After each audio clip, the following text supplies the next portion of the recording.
क्या आप शैतान से मिले हैं? नहीं, मैं किसी फिल्मों वाले राक्षस की बात नहीं कर रहा। मैं उस शैतान की बात कर रहा हूँ जो आपके साथ आपके घर में रहता है, जो आपके दिमाग में रहता है। सोचिए एक इंसान के बारे में जिसका बचपन नर्क से भी बदतर था। एक ऐसा बच्चा जिसे उसका अपना पिता हर रात बेल्ट से पीटता था। एक ऐसा लड़का जो डर के मारे स्कूल में कांपता था, जिसे पढ़ना नहीं आता था और जिसे दुनिया ने नाकामयाब घोषित कर दिया। लेकिन फिर वही डरपोक लड़का दुनिया का सबसे ताकतवर आदमी बन गया। एक नेवी सील, एक आर्मी रेंजर, एक ऐसा इंसान जिसने टूटे हुए पैरों के साथ दौड़ लगाई और जिसने अपने दिमाग को लोहे से भी ज्यादा मजबूत बना लिया। यह दास्तां हवा में नहीं बुनी गई है, यह हकीकत दर्ज है 2018 में प्रकाशित हुई उस किताब में जिसने पूरी दुनिया को हिलाकर रख दिया, कांट हर्ट मी, जिसे खुद उसी शख्स डेविड गोगिंस ने अपने खून पसीने से लिखा है। यह कहानी डेविड गोगिंस की है, लेकिन यह सिर्फ एक सफलता की कहानी नहीं है। यह एक चेतावनी है, एक सबूत है कि आप अपनी जिंदगी के सिर्फ 40% हिस्से को ही जी रहे हैं। आज हम उस गहराई में उतरेंगे जहां दर्द और पीड़ा इंसान को तोड़ती नहीं बल्कि उसे एक हथियार बना देती है। इस सफर पर हमारे साथ चलने के लिए चैनल को अभी सब्सक्राइब करें और बेल आइकॉन दबाएं, क्योंकि यह कहानी आपकी रूह को झकझोरने वाली है। क्या आप तैयार हैं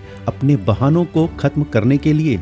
बाहर से देखने पर गोगिंस परिवार अमेरिका के किसी भी खुशहाल परिवार जैसा लगता था। पिता टोनिस गोगिंस, माँ जैकी और 2 प्यारे बच्चे। उनके पास एक बड़ा घर था, महंगी गाड़ियां थीं और एक चमकती हुई मर्सिडीज थी। लोग उन्हें देखते और सोचते कि वाह क्या जिंदगी है। लेकिन बंद दरवाजों के पीछे यह घर किसी जेल से कम नहीं था और उस जेल का जेलर था टोनिस गोगिंस, डेविड के पिता। डेविड का बचपन खिलौनों के बीच नहीं बल्कि डर के साए में गुजरा। 6 साल की उम्र में जब बाकी बच्चे कार्टून देख रहे होते थे, डेविड और उनका भाई स्केटलैंड नाम के एक रोलर स्केटिंग रिंक में काम कर रहे होते थे जो उनके पिता का था। यह कोई खेल नहीं था, यह बाल मजदूरी थी, वह भी अपने ही पिता के लिए। शाम होते ही टोनिस का असली रूप सामने आता। वह सिर्फ एक व्यापारी नहीं था, वह एक अत्याचारी था। अगर डेविड से काम में जरा सी भी गलती हो जाती तो सजा तय थी, और सजा कोई डांट फटकार नहीं थी। टोनिस अपने कमर से बेल्ट निकालता और अपने ही मासूम बेटे की खाल उधेड़ देता। डेविड को आज भी याद है वो रातें जब उनकी माँ उन्हें बचाने की कोशिश करती थी, लेकिन टोनिस पर इसका कोई असर नहीं होता था। वह उनकी माँ को भी उतनी ही बेरहमी से पीटता। एक 6-7 साल के बच्चे के लिए अपनी माँ को खून से लथपथ देखना, जमीन पर घसीटते हुए देखना, यह वह चोट थी जो शरीर पर नहीं बल्कि आत्मा पर लग रही थी। एक रात हालात बद से बदतर हो गए। टोनिस ने उनकी माँ को इतना मारा कि वो बेहोश हो गई। नन्हे डेविड में उस पल न जाने कहां से हिम्मत आ गई। उसने अपने पिता को रोकने की कोशिश की, लेकिन एक 6 साल का बच्चा एक बाहुबली आदमी का क्या मुकाबला करता। टोनिस ने डेविड को उठाया और दीवार पे दे मारा। उस रात डेविड ने एक बात सीख ली, इस दुनिया में कोई भी उसे बचाने नहीं आएगा, न पुलिस, न भगवान, न कोई पड़ोसी। उसे इस नर्क में अकेले ही जलना था। सालों के अत्याचार के बाद एक दिन डेविड की माँ ने एक फैसला किया। वह जानती थी कि अगर वो अब नहीं भागी तो शायद वो और उनके बच्चे कभी जिंदा नहीं बचेंगे। उन्होंने एक पुरानी वोल्वो कार में अपना थोड़ा सा सामान और बच्चों को भरा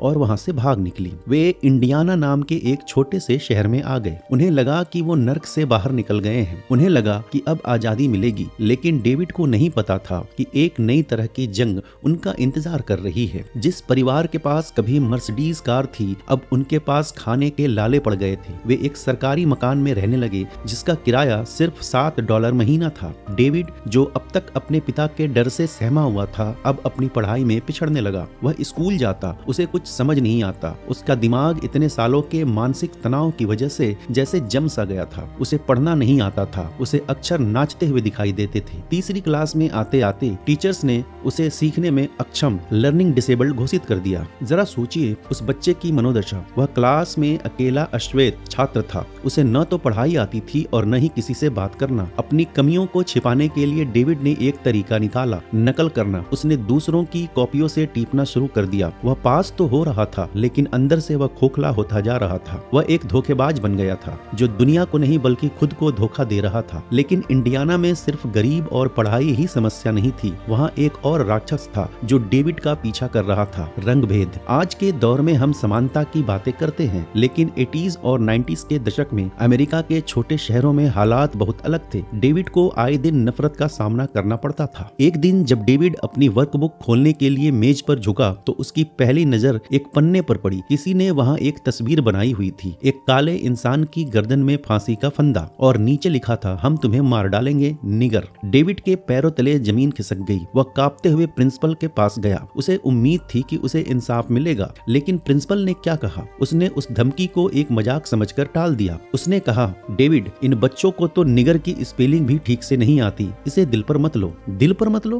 किसी ने उसकी जान लेने की धमकी दी थी और उसे कहा जा रहा था कि इसे भूल जाओ। उस दिन डेविड समझ गया कि वह इस दुनिया में बिल्कुल अकेला है। उसके पास कोई दोस्त नहीं, कोई रक्षक नहीं और कोई भविष्य नहीं। जैसे जैसे डेविड बड़ा हुआ, उसका गुस्सा नफरत में बदल गया। वह दुनिया से नफरत करने लगा, वह खुद से नफरत करने लगा। अपनी पहचान छिपाने के लिए उसने अजीबोगरीब कपड़े पहनने शुरू कर दिए। वह हिप हॉप स्टाइल में कपड़े पहनता ताकि लोग उसे कूल समझे, लेकिन अंदर ही अंदर वह डर से भरा हुआ था। हाई स्कूल तक आते आते डेविड की हालत और खराब हो गई। वह पढ़ नहीं सकता था, वह मुश्किल से अपना नाम लिख पाता था। उसका एकमात्र सहारा बास्केटबॉल था, लेकिन वहाँ भी उसकी किस्मत खराब थी। वह टीम से निकाल दिया गया। अब डेविड के पास कुछ नहीं बचा था, न पढ़ाई, न खेल, न पिता का साया, न पैसे। वह एक चौराहे पर खड़ा था। फिर एक दिन उसे एक पत्र मिला। स्कूल से एक चिट्ठी आई जिसमें लिखा था कि डेविड फेल होने वाला है। उसकी माँ, जो खुद दिन रात काम करके थक चुकी थी, उसे वो चिट्ठी थमा दी। उन्होंने कुछ नहीं कहा, न डांटा न चिल्लाई। उनकी आंखों में सिर्फ हताशा थी। वह हताशा जो कह रही थी, मैंने हार मान ली है। उस रात डेविड बाथरूम में गया। उसने शावर चलाया ताकि पानी की आवाज में उसके रोने की आवाज दब जाए। उसने शीशे पर जमी भाप को साफ किया और अपनी परछाई को देखा। उस शीशे में उसे जो दिखा वह उसे पसंद नहीं आया। उसे वहाँ कोई हीरो नहीं दिखा। उसे वहाँ एक टूटा हुआ, डरा हुआ, अनपढ़ और लाचार लड़का दिखा। एक ऐसा लड़का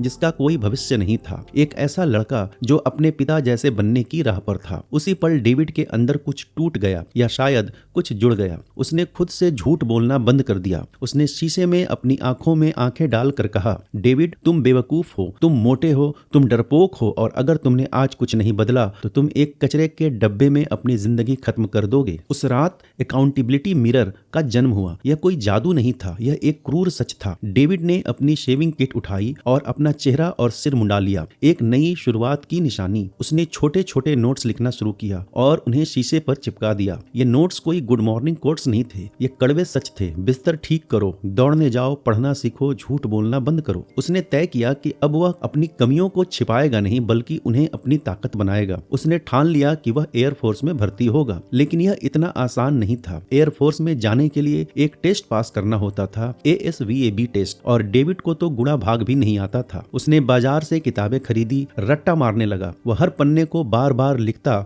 बार बार पढ़ता। उसने अपनी अनपढ़ता से जंग छेड़ दी और आखिरकार अपनी जिद के दम पर उसने वो टेस्ट पास कर लिया। वह एयरफोर्स में भर्ती हो गया। उसे लगा कि उसने जीत हासिल कर ली है। उसे लगा कि अब सब ठीक हो जाएगा। वह पैरा रेस्क्यू यूनिट में जाना चाहता था। वो सैनिक जो दूसरों की जान बचाने के लिए आसमान से कूदते हैं। यह एक सपना था, लेकिन जिंदगी इम्तिहान लेना बंद नहीं करती। ट्रेनिंग के दौरान उसे पानी में उतरना पड़ा और डेविड को पानी से डर लगता था। एक बचपन की याद जब वह डूबते डूबते बचा था, आज भी उसके जहन में ताजा थी। जैसे ही उसे पानी के अंदर ट्रेनिंग के लिए भेजा गया, उसका पुराना डर लौट आया। वह घबरा गया और फिर डॉक्टरों ने बताया कि उसे सिकल सेल ट्रेट नाम की एक मेडिकल कंडीशन है। यह एक बहाना हो सकता था और डेविड ने उसे बहाना बना लिया। उसने खुद से कहा, मैं बीमार हूँ, मैं यह नहीं कर सकता, और उसने ट्रेनिंग छोड़ दी। वह एयरफोर्स से बाहर आ गया। उसका सपना टूट गया, लेकिन सच यह था कि उसे बीमारी ने नहीं हराया था, उसके डर ने हराया था। उसने हार मान ली थी। अब डेविड गोगिंस एक कॉकरोच मारने वाला बन गया था। जी हाँ, अमेरिका का वह जांबाज बनने का सपना देखने वाला लड़का अब रात को रेस्तरां में जाकर के मरे हुए चूहे और कॉकरोच साफ करता था। उसकी दिनचर्या क्या थी? रात भर गंदी जगहों पर काम करना, सुबह घर आते वक्त स्टेक एंड शेक पर रुकना और एक बड़ा चॉकलेट मिल्क शेक पीना, फिर 7-Eleven जाकर डोनट्स का एक डब्बा खरीदना, घर आकर टीवी के सामने बैठकर वह सब खा जाना। उसका वजन 300 पाउंड यानी तकरीबन 136 किलो हो चुका था। वह अपने शरीर से नफरत करता था, लेकिन खाना उसका एकमात्र सहारा था। वह डिप्रेशन में था। उसकी शादी टूटने के कगार पर थी। उसे लगता था कि उसकी जिंदगी खत्म हो चुकी है। वह सिर्फ सांस ले रहा था, जी नहीं रहा था। लेकिन नियति को कुछ और ही मंजूर था। एक सुबह काम से लौटकर उसने टीवी चलाया। डिस्कवरी चैनल पर एक शो आ रहा था नेवी सील्स की ट्रेनिंग के बारे में। उसने देखा कि कैसे जवान कीचड़ में लौट रहे हैं और भारी लठों को उठा रहे हैं और समुद्र की बर्फीली लहरों को सामना कर रहे हैं। इसे हेल वीक कहा जाता था, नर्क का हफ्ता। उस शो को देखते हुए डेविड के अंदर सोया हुआ वो योद्धा करवट लेने लगा। उसने देखा कि कैसे ज्यादातर लोग हार मानकर घंटी बजा देते हैं और ट्रेनिंग छोड़ देते हैं, लेकिन कुछ कुछ पागल लोग टिके रहते हैं। उस शो के अंत में एक ऑफिसर ने कहा, हम ऐसे लोगों को ढूंढ रहे हैं जो अपनी सीमाओं को तोड़ना जानते हैं। डेविड ने अपने हाथ में पकड़ा हुआ मिल्क शेक देखा, फिर उसने अपना पेट देखा जो उसकी गोद में लटक रहा था। उसे अपने आप से घिन्न आई। उसने फोन उठाया और नेवी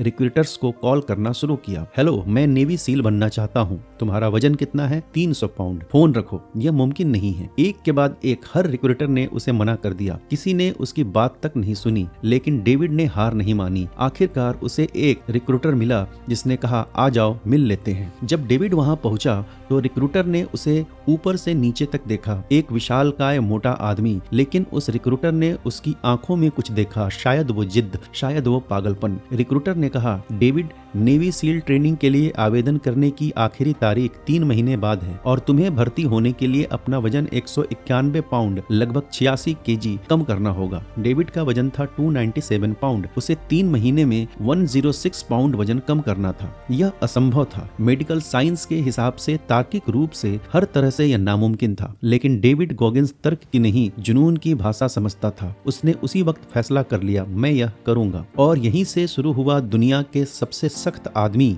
बनने का असली सफर। एक ऐसा सफर जहां दर्द उसका साथी बनने वाला था और असंभव शब्द उसके शब्दकोश से हमेशा के लिए मिटने वाला था। मैं झूठ नहीं बोलता। अगर आपको 3 महीने में 106 पाउंड वजन कम करना है तो आपको हर रोज 1 पाउंड से ज्यादा घटाना होगा। डॉक्टर कहेंगे यह पागलपन है, ट्रेनर कहेंगे यह आत्महत्या है, लेकिन डेविड गॉगिंस के लिए यह आखिरी मौका था। डेविड ने अपनी जिंदगी को एक मिलिट्री ऑपरेशन में बदल दिया। सुबह 4:30 बजे अलार्म बजता। पहला काम एक केला खाना, बस एक केला। फिर ASVAB टेस्ट की पढ़ाई, क्योंकि सिर्फ शरीर नहीं, उसे अपना दिमाग भी बदलना था। उसे वो टेस्ट पास करना था जिसमें वो पहले फेल हो चुका था। सुबह 5 बजे 2 घंटे एक्सरसाइज बाइक पर, पसीना ऐसे बहता जैसे बारिश हो रही हो। फिर कार्मल हाई स्कूल का स्विमिंग पूल, 2 घंटे तैरना। याद रखिए, डेविड कोई तैराक नहीं था। वो पानी से डरता था, उसे तैरना नहीं आता था। वो सिंकिंग स्टोन था, लेकिन उसके पास डरने का वक्त नहीं था। शाम को gym, circuit training, bench press, leg press. वो वजन उठा नहीं पा रहा था। वो अपनी पुरानी पहचान को मार रहा था। सैकड़ों रेप्स और फिर रात को फिर से 2 घंटे बाइक पर। और खाना, रात का खाना ही उसका दिन का असली खाना था। उबला हुआ चिकन, थोड़ी सी सब्जियां और नाम मात्र के चावल। भूख उसे नोचती थी, उसका पेट हर वक्त चीखता था, उसका शरीर टूट रहा था, लेकिन उसकी आत्मा पहली बार जाग रही थी। उसने अपने हाथों में छाले पड़ने दिए। उसने अपनी हथेलियों से खून बहने दिया। जब वो थक जाता तो वो रुकता नहीं था। वो अपने आप से पूछता, क्या तुम वापस उसी गटर में जाना चाहते हो? क्या तुम फिर से कॉकरोच मारने वाला बनना चाहते हो? और जवाब हमेशा एक ही होता, बिल्कुल नहीं। 3 महीने बाद रिक्रूटर के ऑफिस में सन्नाटा छा गया। जब डेविड तराजू पर चढ़ा तो कांटा 190 पाउंड पर रुका। 106 पाउंड गायब 3 महीने में। उसने वो कर दिखाया था जो नामुमकिन था। उसने ASVAB टेस्ट भी पास कर लिया। स्कोर आया 50। नेवी सील ट्रेनिंग के लिए जो चाहिए था बिल्कुल उतना, न 1 नंबर कम न ज्यादा। डेविड गॉगिंस अब तैयार था, लेकिन उसे नहीं पता था कि वजन कम करना तो बस वार्म अप था। असली नर्क तो अब शुरू होने वाला था। Basic under water demolition seal training दुनिया की सबसे कठिन मिलिट्री ट्रेनिंग होती है। यह 6 महीने का टॉर्चर है जिसे सिर्फ सबसे सख्त लोग ही पार कर पाते हैं। और इसका सबसे खौफनाक हिस्सा है हेल वीक। 5.5 दिन, 130 घंटे और नींद कुल मिलाकर शायद 4 घंटे, वह भी अगर आप खुशनसीब हैं तो। बाकी समय दौड़ना, तैरना, कीचड़ में लेटना और अपने सिर पर रबर की भारी बोट उठाकर मीलों चलना। डेविड की क्लास 231 के लिए नर्क के दरवाजे खुल चुके थे। इंस्ट्रक्टर का सिर्फ एक मकसद था, आपको तोड़ना। वो नहीं चाहते थे कि आप पास हो, वे चाहते थे कि आप घंटी बजाएं। वहाँ एक पीतल की घंटी थी। अगर आप हार मान लेते हैं तो बस उस घंटी को 3 बार बजा दीजिए। अपना हेलमेट जमीन पर रखिए और आप आजाद हैं। आपको कॉफी मिलेगी, डोनट्स मिलेंगे, गर्म बिस्तर मिलेगा। लेकिन डेविड गॉगिंस ने कसम खाई थी, वो मरेगा लेकिन घंटी नहीं बजाएगा। समुद्र की लहरें रंगरूटों से टकरा रही है। वे ठंडे पानी में कांप रहे रहे हैं। Surf torture. इंस्ट्रक्टर उन्हें प्रशांत महासागर के बर्फीले पानी में ले जाते। रात के अंधेरे में जब पानी इतना ठंडा होता कि हड्डियां भी दर्द करने लगे, उन्हें वहां तब तक खड़ा रखते जब तक कि वो हाइपोथर्मिया के करीब न पहुंच जाएं। डेविड कांप रहा था, उसके दांत किटकिटा रहे थे। उसके साथ खड़े लड़के जो कुछ दिन पहले तक शेर बन रहे थे, अब बच्चों की तरह रो रहे थे। एक के बाद एक लोग घंटी बजा रहे थे। हर घंटी एक सपना टूटने की आवाज थी।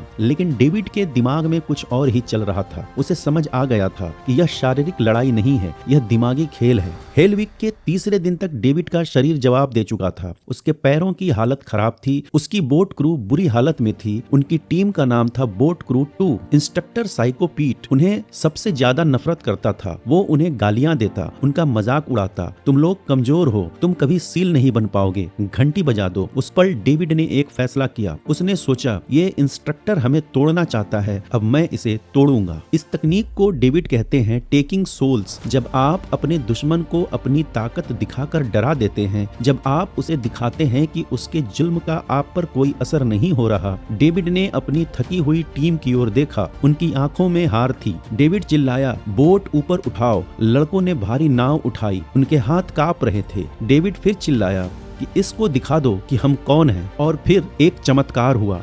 डेविड ने नाव को हवा में ऐसे प्रेस करना शुरू किया जैसे वो कोई खिलौना हो। उसकी टीम को एक नई ऊर्जा मिल गई। वे दर्द भूल गए, वे ठंड भूल गए। वे चिल्लाने लगे, you can't hurt boat crew 2। Instructor psycho Pete जो अपनी कॉफी पीते हुए इनका तमाशा देख रहा था, सन्न रह गया। उसकी आंखों में डर था। उसे समझ नहीं आ रहा था कि ये मरे हुए लोग अचानक सुपरमैन कैसे बन गए। उस दिन डेविड ने सिर्फ ट्रेनिंग पास नहीं की, उसने अपने इंस्ट्रक्टर की आत्मा ले ली थी। उसने साबित कर दिया था कि दर्द सिर्फ एक एहसास है और अगर आप चाहें तो आप इसे अपनी ताकत बना सकते हैं, लेकिन जोश से हड्डियां नहीं जुड़ती। हेल वीक खत्म हुआ। डेविड ने कर दिखाया। वो उन चंद लोगों में से था जो अंत तक खड़े रहे। उसे ब्राउन शर्ट मिली जो निशानी थी कि उसने सबसे कठिन हिस्सा पार कर लिया है। लेकिन जीत का जश्न मनाने का वक्त नहीं था। डेविड का घुटना एक गुब्बारे की तरह सूज गया था। डॉक्टर ने देखा तो पाया कि उसका नी कैप टूट चुका है। सोचिए उस दर्द को, टूटे हुए घुटने के साथ हेल वीक करना। नेवी के नियम सख्त थे। अगर आप चोटिल हैं तो आप ट्रेनिंग जारी नहीं रख सकते। डेविड को रोल बैक कर दिया गया, यानी उसे ठीक होकर दोबारा शुरुआत से ट्रेनिंग करनी होगी। यह किसी सजा से कम नहीं थी। उसने नर्क पार कर लिया था, लेकिन उसे फिर से नर्क में भेजा जा रहा था और इस बार उसे पता था कि वह कहां होने वाला है। कुछ महीने बाद डेविड वापस आया क्लास 235 के साथ।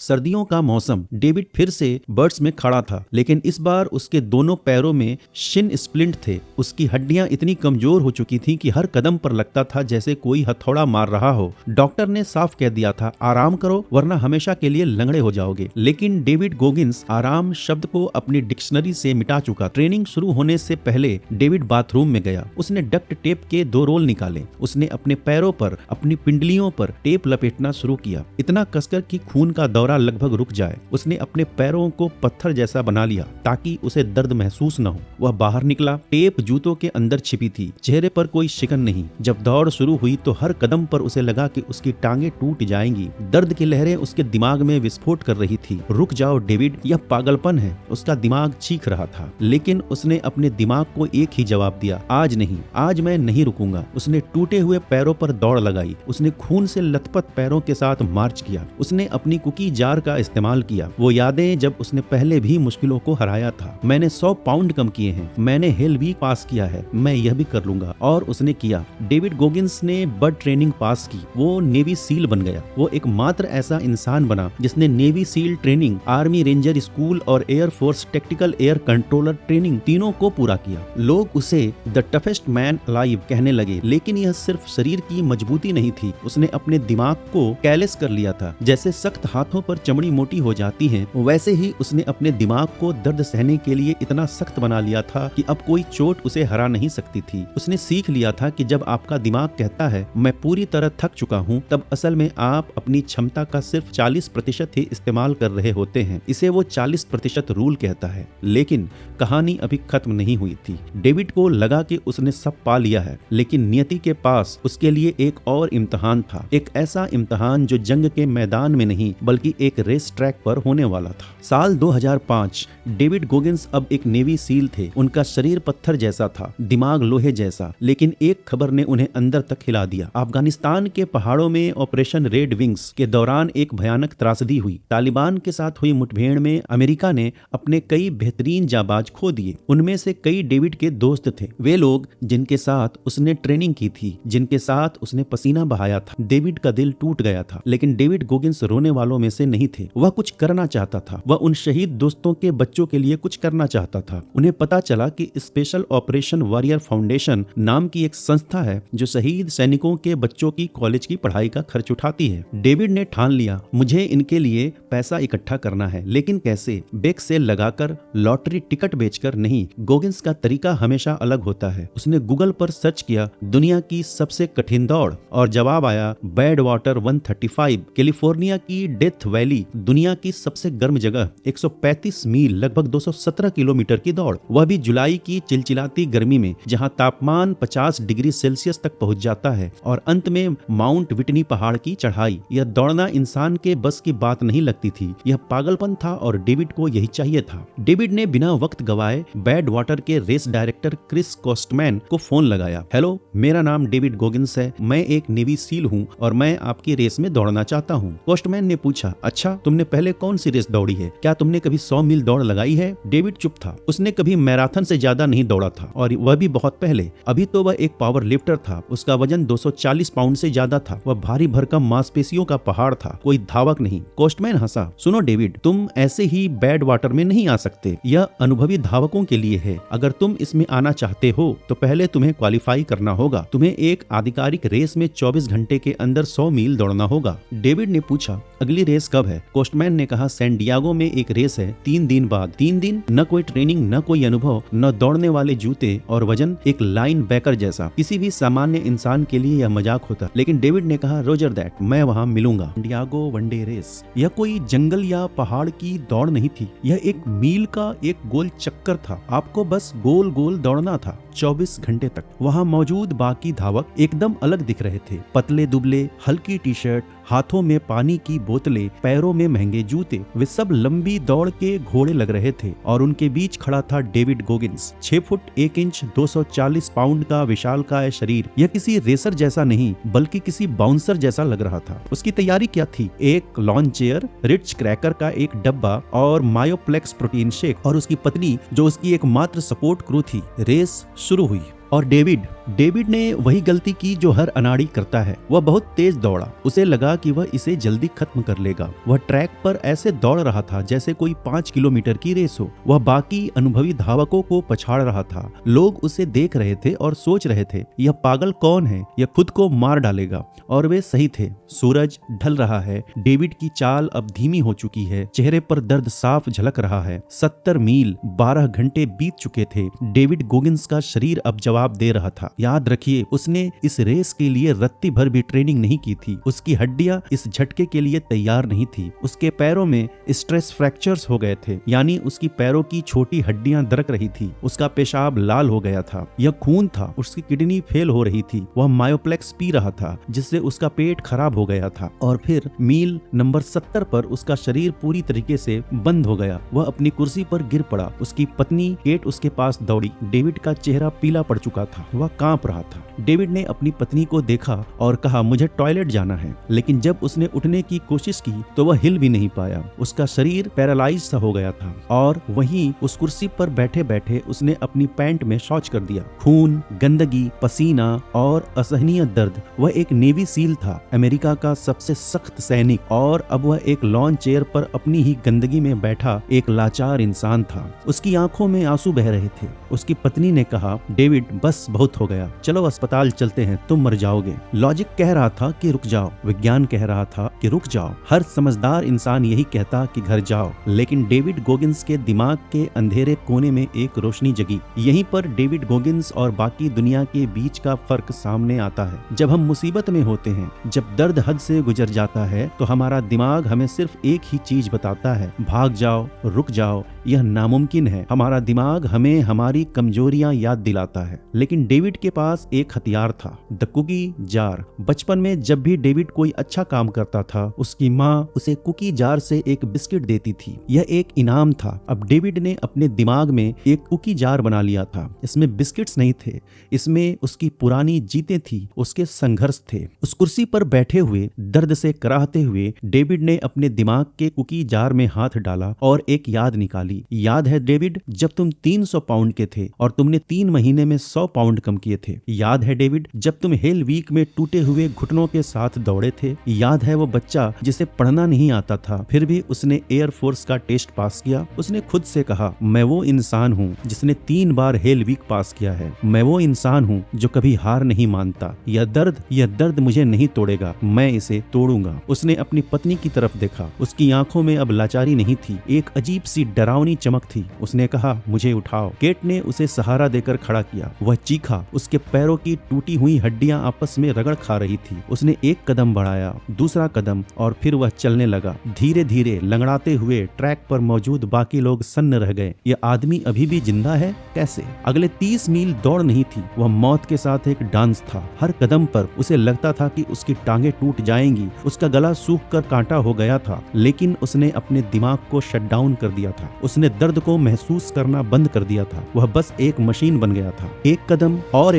और 19 घंटे और 6 मिनट बाद डेविड गोगिंस ने 101 मील, लगभग 162 किलोमीटर पूरे किए। उसने कोई मेडल नहीं जीता, वह पहले नंबर पर भी नहीं आया, लेकिन उसने वह कर दिखाया था जिसे कोस्टमैन ने नामुमकिन कहा था। उसने बिना किसी ट्रेनिंग के टूटे हुए शरीर के साथ 100 मील दौड़कर क्वालिफाई कर लिया था। घर पहुंचकर डेविड सीढ़ियां भी नहीं चढ़ पाया। उसकी पत्नी को उसे खींचकर ऊपर ले जाना पड़ा। उसने उसे शावर में डाल दिया। जब पानी उसके शरीर पर गिरा तो वह चीख पड़ा। उसका पूरा शरीर छालों से भरा हुआ था। उसके पैरों के नाखून उखड़कर लटक रहे थे और जब उसने यूरिन किया तो वह डार्क ब्राउन कलर का था। डॉक्टरों की भाषा में इसे रेब्डोमाइलोसिस कहते हैं। इसका मतलब है कि आपकी मांसपेशियां अंदर ही अंदर फटकर खून में घुल रही हैं और आपकी किडनी को जाम कर रही है। यह जानलेवा हो सकता है। वह बाथरूम के फर्श पर गिर गया। क्या उसे इसका पछतावा था? क्या उसने सोचा कि यह बेवकूफी थी? नहीं। उस फर्श पर पड़े पड़े दर्द से तड़पते हुए भी डेविड मुस्कुरा रहा था, क्योंकि उसने एक राज जान लिया था। उसने जान लिया था कि इंसान का शरीर उसके दिमाग और उससे कहीं ज्यादा कर सकता है जितना हम सोचते हैं। हम सोचते हैं कि हम अपनी सीमा पर पहुंच गए हैं, लेकिन असल में हम अपनी क्षमता का सिर्फ 40% ही इस्तेमाल कर रहे होते हैं। इसे वो 40% रूल कहता है। और उस रात डेविड ने उस दरवाजे को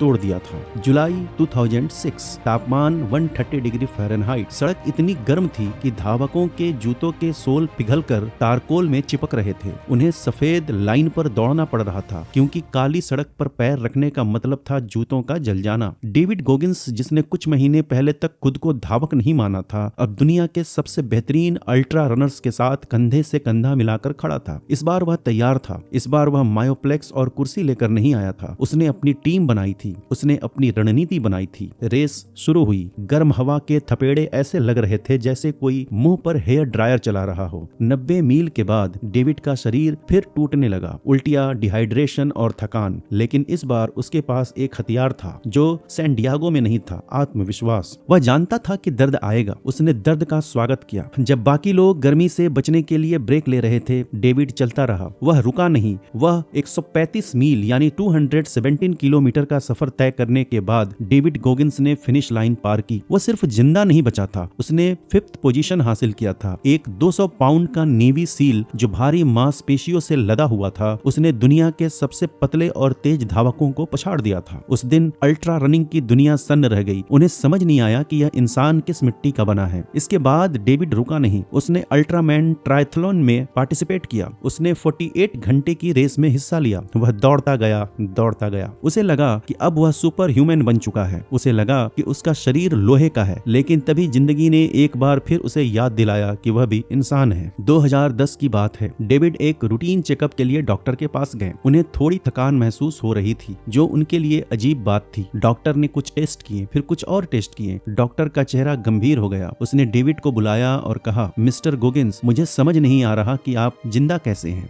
डेविड ने पूछा, क्या मतलब? डॉक्टर ने एक स्कैन दिखाया। आपके दिल में एक छेद है। इसे ASD, एट्रियल सेप्टल डिफेक्ट कहते हैं। आप जन्म से ही इस बीमारी के साथ जी रहे हैं। डेविड सन्न रह गया। डॉक्टर ने समझाया, बताया, आपका दिल आम इंसान की तरह काम नहीं करता। आपके दिल में साफ खून और गंदा खून आपस में मिल जाता है। इसका मतलब है कि आपके शरीर को ऑक्सीजन की सप्लाई कम मिलती है। पिछले 34 सालों से आप अपनी क्षमता के सिर्फ 75% पर काम कर रहे हैं। जरा सोचिए, वो सारी दौड़ें, वो नेवी सील की ट्रेनिंग, वो हेल वीक, वो 100 मील की रेस, वो सब कुछ डेविड ने एक टूटे हुए दिल के साथ किया था। एक ऐसा दिल जो पूरी तरह काम भी नहीं करता था। अगर एक सामान्य इंसान इस हालत में सीढ़ियां चढ़ता तो शायद उसकी सांस फूल जाती और यह आदमी रेगिस्तान में 135 मील दौड़ आया था। यह खबर किसी के लिए भी डरावनी हो सकती थी, लेकिन डेविड के लिए यह एक अजीब सी खुशी लेकर आई। उसने सोचा, मैंने यह सब कुछ आधे अधूरे दिल के साथ किया। इसका मतलब अगर मेरा दिल ठीक हो जाए तो मैं क्या कुछ नहीं कर सकता। लेकिन सर्जरी आसान नहीं थी, यह खतरनाक थी। डॉक्टरों को उसके दिल के अंदर जाकर उस छेद को बंद करना था। सर्जरी हुई, एक बार नहीं 2 बार। पहली सर्जरी फेल हो गई। डेविड मौत के करीब पहुंच गया था, लेकिन जैसा कि हम जानते हैं, मौत भी डेविड गोगिंस से डरती है। दूसरी सर्जरी सफल रही, छेद बंद हो गया। जब डेविड होश में आया तो उसे लगा जैसे उसके सीने से कोई बोझ हट गया है। उसे पहली बार महसूस हुआ कि पूरी सांस लेना क्या होता है। शेर अब पिंजरे से बाहर आ चुका था और अब वह पहले से भी ज्यादा खतरनाक था। दिल की सर्जरी के बाद डॉक्टर ने कहा आराम करो, लेकिन डेविड को एक नया लक्ष्य मिल गया था, गिनीज वर्ल्ड रिकॉर्ड। किस चीज का? 24 घंटे में सबसे ज्यादा पुलअप्स करने का। उस समय रिकॉर्ड था 4020 पुलअप्स। डेविड ने सोचा, मैं इसे तोड़ दूंगा। उसने टुडे शो पर लाइव टीवी के सामने यह प्रयास करने का फैसला किया। लाखों लोग देख रहे थे। डेविड ने शुरू किया, 1, 2, 100, 500। लेकिन पुलअप्स सिर्फ ताकत का खेल नहीं है, यह फ्रिक्शन का खेल है। कुछ घंटों बाद डेविड के हाथों की हथेलियां छिलने लगी, फफोले पड़ गए और फिर फूट गए। उसके हाथों से खून बहने लगा, बार लाल हो गई। दर्द इतना था कि वह बार को पकड़ भी नहीं पा रहा था। 2500 पुलअप्स के बाद उसे रुकना पड़ा, वह फेल हो गया। दुनिया ने देखा कि द टफेस्ट मैन हार गया, लेकिन डेविड के लिए हार शब्द का मतलब अलग। उसके लिए हार का मतलब रुक जाना नहीं, हार का मतलब था सीखना। उसने कुछ महीनों के बाद दोबारा कोशिश की। इस बार उसने ग्लव्स पहने, लेकिन तैयारी में कमी रह गई। फिर से चोट लग गई, फिर से फेल। 2 बार फेल होने के बाद कोई भी सामान्य इंसान अपना इरादा बदल देता। लोग कहने लगे थे, डेविड अब बस करो, तुम साबित कर चुके हो जो करना था। लेकिन डेविड ने कहा, नहीं, जब तक यह रिकॉर्ड मेरे नाम नहीं हो जाता मैं चैन से नहीं बैठूंगा। तीसरी कोशिश साल 2013 में। इस बार कोई टीवी कैमरा नहीं था, कोई शोर शराबा नहीं, सिर्फ एक छोटा सा जिम, कुछ जज और डेविड गोगिंस। उसने अपनी पुरानी गलतियों से सीखा था। उसने एक नया फोम पैड इस्तेमाल किया, संगीत बजाया रॉकी फिल्म का theme song going the distance. उसने पुलअप्स करना शुरू किया। हर बार जब वह ऊपर जाता उसका शरीर दर्द से चीखता। पिछले 15 सालों की हर चोट, हर दर्द, हर संघर्ष उसके साथ था। घंटे बीतते गए और फिर 17 घंटे बाद डेविड ने बार छोड़ी। स्कोर बोर्ड पर लिखा था 4030। उसने रिकॉर्ड तोड़ दिया था। उसने 24 घंटे का रिकॉर्ड सिर्फ 17 घंटे में तोड़ दिया। उसके हाथ सूजकर गद्दे जैसे हो गए थे, उसकी पीठ अकड़ गई थी, लेकिन उसकी आंखों में सुकून था, वह सुकून जो सिर्फ जिद्दी लोगों को मिलता है। डेविड गोगिंस की कहानी हमें क्या सिखाती है? क्या यह दौड़ने के बारे में है? क्या यह पुलअप्स के बारे में है? बिल्कुल नहीं। हम सब एक झूठ जी रहे हैं। हम सोचते हैं कि हम अपनी पूरी कोशिश कर रहे हैं। हम थोड़ा थकते हैं और रुक जाते हैं। हम कहते हैं मुझसे नहीं होगा, लेकिन गोगिंस कहते हैं जब आपका दिमाग कहता है कि आप पूरी तरीके से टूट चुके हैं, तब आप अपनी असली ताकत का सिर्फ 40% ही इस्तेमाल कर रहे होते हैं। बाकी 60% वह आपके दर्द के उस पार है, वह आपकी कंफर्ट जोन के बाहर है। डेविड वो बच्चा था जिसे उसके पिता मारते थे। वह वो लड़का था जिसे दुनिया ने अनपढ़ कहा। वह वो आदमी था जो 300 पाउंड का होकर कॉकरोच को मारता था। उसके पास हर बहाना था हार मान लेने का। वह अपनी किस्मत को दोष देकर एक कोने में रो सकता था और शायद दुनिया उसे माफ भी कर देती, लेकिन उसने दूसरा रास्ता चुना, the path of most resistance. उसने अपने दिमाग को अपना गुलाम नहीं, अपना मालिक बनाया। उसने अपनी कमजोरियों को अकाउंटेबिलिटी मिरर में देखा और उन्हें सुधारा। उसने अपने दर्द को कुकी जार में रखा और उसे अपनी ताकत बनाया। आज डेविड गोगिंस दुनिया को एक ही संदेश देते हैं, कोई मसीहा तुम्हें बचाने नहीं आएगा, कोई तुम्हें बिस्तर से उठाकर दौड़ाने नहीं आएगा। यह जंग तुम्हारी है और यह जंग बाहर नहीं, तुम्हारे दोनों कानों के बीच में है। क्या तुम अपनी जिंदगी को एक विक्टिम के रूप में गुजारना चाहते हो या तुम अपने खुद के हीरो बनना चाहते हो? चुनाव तुम्हारा है। दर्द से मत भागो, उसे गले लगाओ, क्योंकि दूसरी तरफ ही तुम्हारी असली पहचान छिपी है। रुकना मत, थकना मत और सबसे जरूरी, स्टे हार्ड। तो दोस्तों, यह थी डेविड गोगिंस के रोंगटे खड़ी कर देने वाली कहानी। एक ऐसी कहानी जो साबित करती है इंसान का शरीर और दिमाग असीमित है। अगर इस कहानी ने आपके अंदर की आग को जरा भी हवा दी है तो इस वीडियो को लाइक जरूर करें, यह हमारे लिए बहुत मायने रखता है। धन्यवाद।